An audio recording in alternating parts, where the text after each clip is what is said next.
This is why we say one of those basic skills is rapport.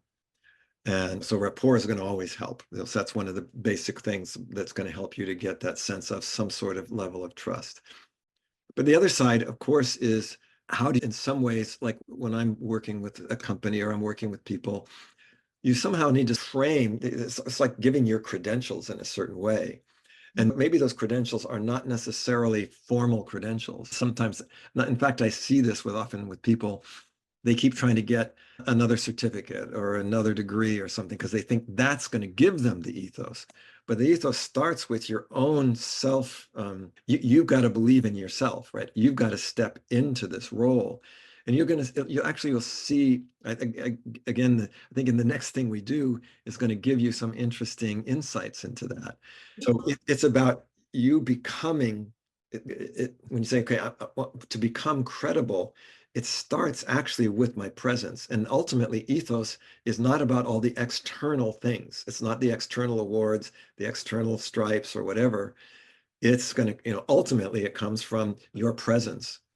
And you are believable because people can see you're congruent.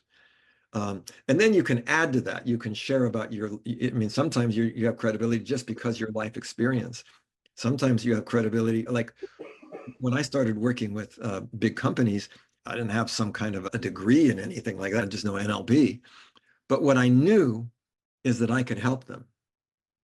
And knowing that, and I think they could sense that. So there is this kind of interesting thing where it's ultimately going to come down to people are going to look you in the eyes and read your body language. Ultimately, that's your best credibility. And I remember when I started working with companies, they said, yeah, well, ultimately, it's not who you work for, it's who you listen to. But who do you listen to may not necessarily be my boss. So anyway, that's the way I would do it, is it starts with your own internal ethos, your own, you take your credibility with you ultimately. And then of course, these other things become helpful. I'll talk about something that I've done in business and they'll go, yeah, but you can do that because you're Robert Dilts. I said, but how did I become Robert Dilts? It's not like, you did it because I did it, not because that's how you become who you are, is you do it. It's like giving yourself the permission, giving yourself the authority first. And then you'll find through your accomplishments that you will keep building a reputation, but your ultimate credibility in the moment is your congruence.